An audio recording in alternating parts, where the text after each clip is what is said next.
Diringle Kargil Kargil Democratic Alliance yang le ngata apex body ngiske zungdele ngata meeting song tenok tengi jerang sama tugi sunok isang ngulla langpok ngis zungdele gaji meeting song tenpin langpok sing ngaje Kargil ayong spintel tene Kargil ngata delegation KDA sama le skut karju tene I sumpa meeting bo tene ngaje len apex body तकरीबन संगमा योती ना सिर्फ BJP ना ngaje MP साहब को उन ngaje मस्कुट ले नूर बख्श ते को निंगजुक स्कुट तरकपिन मन ngaje apex body member Sangma देरिंगी का योंग से ले तेने दिजा मीटिंग न्यूज़ पे ना निजरा sama तुगी सुनोक तेरे यूटी लद्दाख गुर तेल्टिंग ने तेरे ngata लद्दाख सेना ची यूटी एडमिनिस्ट्रेटिव सेटअप ची ngata योंग से योत तेवो ngata jamhuriya de usul langzin ngata teams langzin ngata miduk ngata ची जुना तेना तेरे चिकता तेने ngata मिमांग से थुसदे गुने बेशक ngata लेना करगी लेना ऑटोनोमस हिल डेवलपमेंट काउंसिल जते ngata काउंसिल निस योत तेनो इनंग tene tegune laga power ma nganma yotkan gun nyu achos te ngata space sig ni sig juna chikta ngata non lapsable ngata fund chat pin ngata yuti sangun lale tewang metkan choju ngata council une recruitment rules yot pin ngata board yot pin ngata teguna ngata kwa chiga chuche hakun metpa teo space ni silo ngata major teo taste khenna ngata yotkan ne tene ngata mimang se tuesday gunang mane dis mane ignore chos de neglect chos jo disempower chos ko त्यो song Pasang माने जमहूरी निजाम जी ngata ना मिदुक दिरी ngata कजु UT eight setup योद ले ngata चिकता ते उतरु अंग पूरा kung चिगा अमले ना यों मायों आतु ngata तेले ची योद कान बो सिर्फ ताना चिगा नौकरशाही ngata ब्यूरोक्रेटिक रूल जी माने मिदुक थात पर रन बाचारु यूटी लद्दाख ngata यूटी सात थोप दलतिंग ने सुजी कटिन मेट का ngata ले फन मा मंको दक्सा लेबिन जंगी जे राजिक तेनो ते फ्रेंड संगा कजु सुलजिया कोल दुक निजेरा समय जिक्सा जा चिगा इनोकले तोंताक चन ngata kazuk mimang sang ngata phanche san scheme charjigun na laklen chua midukju ina sirip ngata events kyang ngeja ngeta event management joti UT government ba event management joju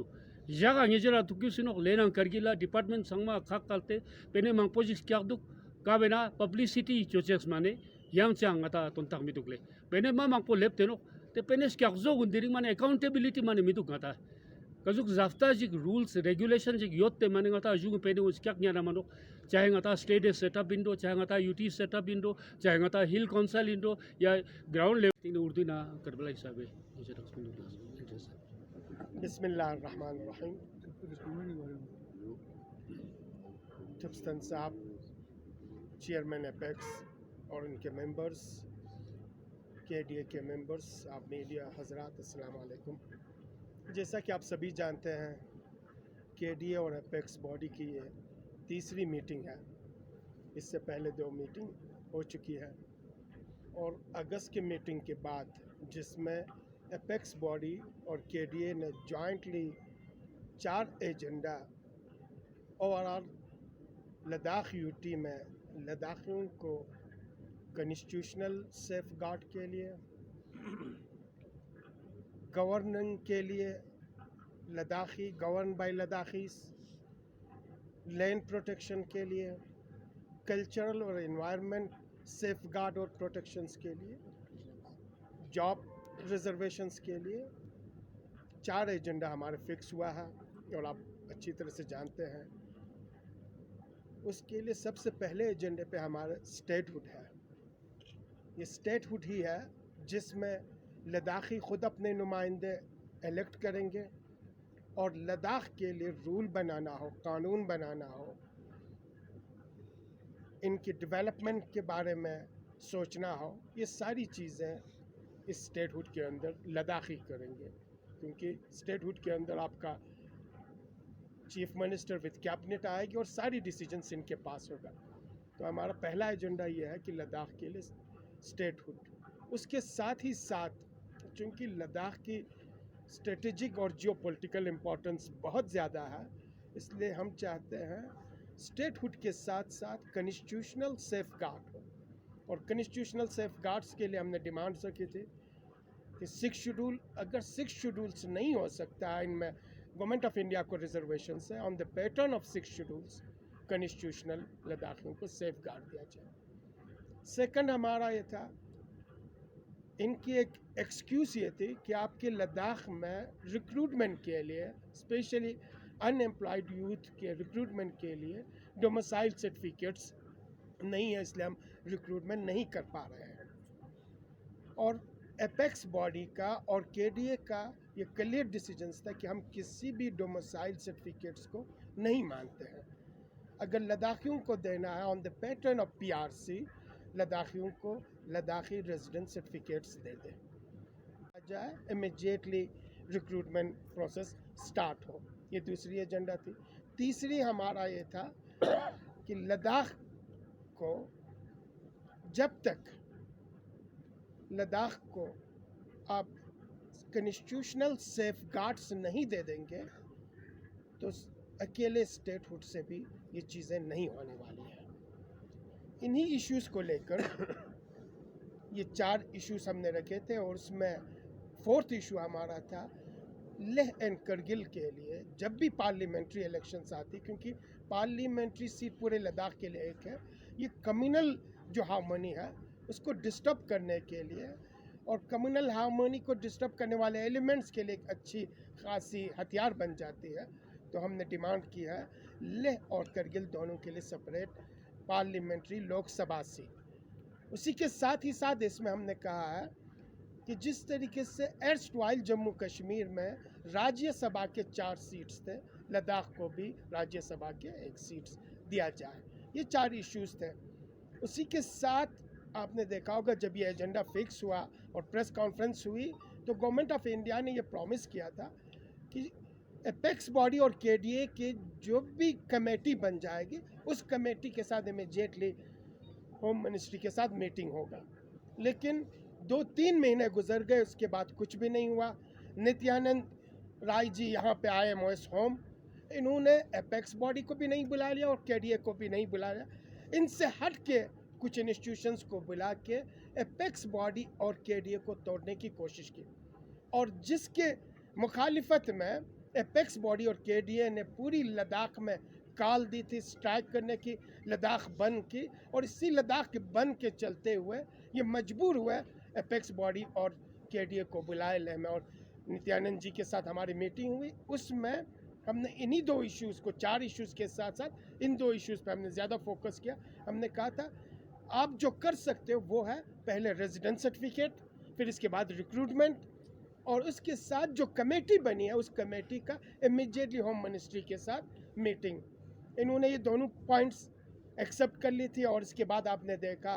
कि पूरी लद्दाख के लिए डोमिसाइल के लिए कमिंग जनरेशन्स के साथ नाइंसाफ़ी है और इस नाइंसाफ़ी को केडीए और एपेक्स बॉडी किसी भी कीमत पे कबूल नहीं करेगी और इसे रेजिस्ट करेगी और हम इस चीज़ को बिल्कुल नहीं मानते। हम चाहते हैं जेन्युइनली और जस्टिस तरीके से प्रमोशंस और रिक्रूटमेंट, डायरेक्ट रिक्रूटमेंट में जो कोटा बन सकती है जिसमें हमारे फ्यूचर जनरेशन के साथ भरपूर इंसाफ हो, उसी चीज़ पॉलिसी को हम मानेंगे। इसमें जो रेशो इन्होंने सारा प्रमोशंस के लिए रखी है उस चीज़ को हम नहीं मानते हैं। साथ ही एक तीसरी पॉलिसी अडॉप्ट कर रहे हैं, वो है आउटसोर्सिंग, यानी हमारी जितने भी वैकेंसीज है उसको आउटसोर्सिंग करके लोगों को ला के कंट्रेक्चुअल लेवल पे फिलअप करके अपनी डे टू डे मैनेजमेंट को, डे टू डे नीड्स को पूरा करने की कोशिश करती है। हम टोटली इस आउटसोर्सिंग के खिलाफ हैं। हम चाहते हैं रेगुलर रिक्रूटमेंट हो और रिक्रूटमेंट जस्टिस के बेस पे, इंसाफ की बुनियाद पे हो। इन्हीं इश्यूज़ को लेकर आज हमारी ये डिलिब्रेशंस हुआ है और हमें उम्मीद है कि गवर्नमेंट ऑफ इंडिया लद्दाख को लेकर जिस सीरियसनेस को वो दिखा रही है, जिस कंसर्न को वो दिखा रही है, और हर प्लेटफॉर्म पे प्राइम मिनिस्टर से लेकर होम मिनिस्टर तक और निचले लेवल पे हमेशा कहती है कि हमारी प्रायोरिटी लद्दाख है, हमारी प्रायोरिटी लद्दाख ही है। तो आज वक्त आया है कि पूरी लद्दाख एक प्लेटफॉर्म पे है। लद्दाखियों को 4 डिमांड्स हैं, इन चारों डिमांड्स को इमीडिएटली और पूरी शद्दोमत के साथ फुलफिल करके हकीकी मानों में जो लद्दाखियों के साथ कंसर्न दिखा रही है उस कंसर्न को ग्राउंड पे शो करे और जो डिमांड्स है उसे फिल अप कर दे। और हमें उम्मीद है इंशाअल्लाह, बाकी इसमें सिर्फ अकेला बीजेपी रह चुकी है, हमें उम्मीद है कि लद्दाख की जो बीजेपी यूनिट है वो भी आहिस्ता आहिस्ता समझ लेगी और इनको भी ये एहसास होगा कि अब पूरा लद्दाख एक ही आवाज़ के साथ, एक ही सदा के साथ, एक ही कदम के साथ आगे बढ़ चुकी है। हमें अगर लद्दाख में रहना है तो इस आवाज़ के साथ, इस कदम के साथ आगे बढ़ने की ज़रूरत है। हमें उम्मीद है इंशाअल्लाह आने वाले वक्तों में बीजेपी भी हमारे इस प्लेटफॉर्म में, इस कंसर्न में, इन डिमांड्स को लेकर वो भी ज्वाइन करेगी और इसके बाद आपको कहीं पे भी किसी किस्म की मुखालिफत की आवाज़ दिखाई नहीं देगी। यही बात हम आपसे करनी थी। अगर आपके कोई क्वेश्चन हैं तो बताएं प्लीज़। तो साहब जिस तरह से स्टेट फूड की डिमांड हो जो बाकी इम्पोर्टेंस नहीं है, उन इश्यूज़ को उठा के लोगों के बीच में वरगला कर मेन जो इश्यूज़ है, आपका जो मेजर इश्यूज़ है, जो सीरियस इश्यूज़ है, उसको बैक बर्नर पे डाल के, पस पुश डाल के छोटे इश्यूज़ को आपको फ्रंट पे लाने की कोशिश कर रहे हैं और आइंदा भी होगा। इसलिए हम सबों को, इवन उसमें मीडिया को भी, बीइंग ए लद्दाखी, आपको भी अपनी पार्ट अदा करनी है। जो भी कन्फ्यूजन पैदा किया जा रहा है, जो भी डिफरेंसेस पैदा की जा रही है, मीडिया सिर्फ अपना नुक्ते नज़र ही न दे दे। बीइंग ए लद्दाखी, आपकी जिम्मेदारी, आपका भी फ़र्ज़ है कि सही प्रोस्पेक्टिव में लद्दाख के जो दो मेन बॉडीज़ ने, जिसमें सारे स्टेक होल्डर्स हैं, इन 4 एजेंडेस को लेके आया, उसके बारे में लोगों को एजुकेट करे, अवेयर करे। अगर एजुकेट और अवेयर हो तो ये जो छोटे छोटे साजिशी अनासर हैं, फूट डालो और अपनी गवर्नमेंट चलाओ, अपना काम चलाओ वाली पॉलिसी करने वाले हैं, वो हकीकत में लोगों के सामने जग जाहिर होंगे, एक्सपोज होंगे और लोगों को पता चलेगा कि कौन सी लीडरशिप और कौन सी टीम लद्दाखियों को लेकर कंसर्न है और कौन सा लीडरशिप और कौन सी टीम लद्दाखियों के नाम पे लद्दाखियों का एक्सप्लॉयटेशन कर रहा है। फाइनल मीटिंग नित्यानंद राय के साथ जो लेह में हुआ उसमें क्लियर करिए कहा था कि आने वाले वक्त में एक कमेटी बनाया जाएगा और जो डायलॉग का प्रोसेस है वो जारी रहेगा। तो फाइनल मीटिंग के बाद लद्दाख और दिल्ली का राबिता बिल्कुल नहीं है। नहीं, इसीलिए आज हम लोगों ने ये मीटिंग में तय किया है कि क्योंकि उन्होंने इग्नोर किया टोटली, जो नित्यानंद राय ने हमें एश्योरेंस दिया था उस पर भी अमल नहीं हुआ, बल्कि यहाँ तक कि जो कमेटी फ्रेम होना था एपेक्स बॉडी और केडीए के मेंबरान को लेके, जो कि वार्तालाप में डायलॉग में शामिल होंगे, उसको भी उन्होंने अभी तक शाया नहीं किया, ऑफिशियली उसको अभी उन्होंने शाया नहीं किया। इसी के लेके हमारा ये प्रोटेस्ट है और इसी को जल्दी से अमल में लाने के लिए हम कोशिश इसीलिए कर रहे हैं। थैंक यू वेरी मच, बहुत बहुत शुक्रिया। काम के लिए एक कोऑर्डिनेशन कमेटी बना के डिस्ट्रिक्ट हेडक्वार्टर से लेकर ब्लॉक से लेकर गांव लेवल तक अपनी इस एजेंडे को, अपनी इस इश्यूज़ को, कि ये एजेंडा और इशू लद्दाख के केडीए और एपेक्स बॉडी लेके क्यों चल रही है, इसकी इम्पोर्टेंस क्या है, हमारी फ्यूचर, हमारी मुस्तकबिल, हमारी आने वाली जनरेशंस को किस तरीके से प्रोटेक्ट किया जा सकता है, सेफ किया जा सकता है, सिक्योर किया जा सकता है और लद्दाख की आइडेंटिटी को बचाया जा सकता है। इन सारे चीज़ों को लेकर ये स्ट्रेटेजी बनी है और फोर्सफुली हम इन चीज़ों को लेके चलेंगे। साथ ही साथ आज एक बात आपसे शेयर करते हुए हमें बहुत ही खुशी हो रही है कि करगिल डेमोक्रेटिक अलायंस में कल तक हमारे बुद्धिस्ट एसोसिएशन, करगिल के जो बुद्धिस्ट एसोसिएशन है, लद्दाख बुद्धिस्ट एसोसिएशन के करगिल विंग, वो नहीं थी और आज उनके तरफ से उनके प्रेसिडेंट मिस्टर स्कर्मा साहब यहाँ पे आए हैं। अब वो बाज़ाब्ता करगिल डेमोक्रेटिक अलायंस के इस बॉडी के मेंबर्स हैं और आज के इस मीटिंग में इन्होंने अपने इश्यूज़ भी रखे, उनकी जो भी कंसर्न इश्यूज़ हैं उसे करगिल डेमोक्रेटिक अलायंस अपने बाकी स्टेक होल्डर्स के साथ डिस्कस करके इनके इश्यूज़ को भी रिजॉल्व कर लेगी। तो ये हमारे लिए, हम सबों के लिए बहुत बड़ी खुशखबरी है कि करगिल पूरी तरह से, इसमें कोई मजहबी इदारा नहीं, कोई सियासी इदारा नहीं, कोई कम्युनिटी नहीं है जो करगिल डेमोक्रेटिक अलायंस का मेंबर नहीं है, जो इस इशू के साथ मुत्तहद और मुत्तफिक नहीं है। इसलिए इन इश्यूज़ को भी हम आगे लेके चलेंगे। साथ ही साथ अभी जो हमारी कंसर्न है रिक्रूटमेंट को लेकर, गवर्नमेंट ऑफ इंडिया और स्पेशली यूटी गवर्नमेंट कोई सीरियसनेस नहीं दिखा रही है। खुद ही इनका स्टेटमेंट है कि आपके 10,000 से लेकर 12,000 तक वैकेंसीज हैं। और इन वैकेंसीज के लिए फिलअप करने के लिए पहले इनके पास एक्सक्यूज़ ये था कि आपके पास डोमिसाइल सर्टिफिकेट नहीं थे। अब डोमिसाइल ख़त्म हो चुका है, लद्दाखियों के पास अब रेजिडेंट सर्टिफिकेट्स हैं, तो अब इनके पास कोई बहाना नहीं है रिक्रूटमेंट न करने का। इसलिए हमारा डिमांड यह है कि एलजी गवर्नमेंट, जो हमारी यूटी गवर्नमेंट है, एलजी साहब और उनके जितने भी मेंबर्स हैं,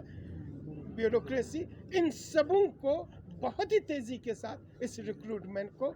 जितने भी वैकेंसी से फिलअप करनी चाहिए। इसमें एक कंसर्न हमारी ये है, वो कंसर्न है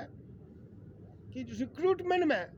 जो पॉलिसी इन्होंने अडॉप्ट किया है, जिसमें मैक्सिमम मेजॉरिटी उस रिक्रूटमेंट के वैकेंसीज को प्रमोशंस के लिए दी है, जो टोटली